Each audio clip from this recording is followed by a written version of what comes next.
Bristol City Hall, spaces have been given to artists to use for studios and exhibitions.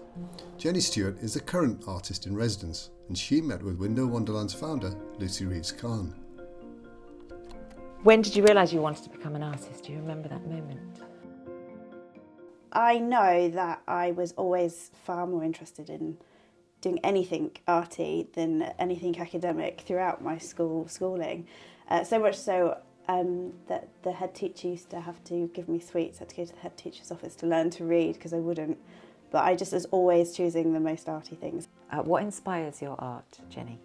I love colour, love nature. Time and time again I go to the everyday. I really like to look for patterns and connections and journeys.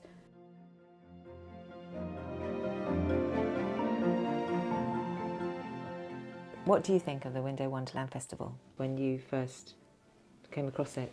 I loved it. I really love that sort of pushing people out into their communities in a really positive, nice way. Just colourful and bright, and the excitement of walking around the streets with the children and going up sort of roads that you sort of normally travel down rather than sort of seeking sort of a bit of an adventure.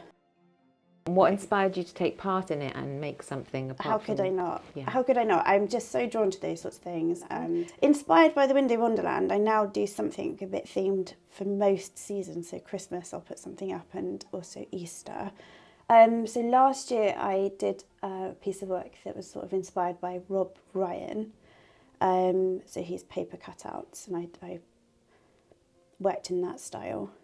And I've done the Gruffalo, did a big Gruffalo scene with all the characters from the Gruffalo before. I think the Window Wanderland has helped bring community together, but not only on our road, it's sort of networked out. So we've got a WhatsApp group, and then there's other WhatsApp groups on the other roads just near us. We're just off Bishop Road. And so lots of those have sort of connected, and it's grown. I think it's much bigger than we realise. Do you think that art can support mental health? Absolutely, I think it's really key. I think people reach out and need different things at different times in their lives, and art for me has been a constant. I enjoy exercise and do a great deal through the week, but I also know that I wouldn't sort of be so healthy in mind if I didn't have that output in terms of being creative and being arty through the week in different ways.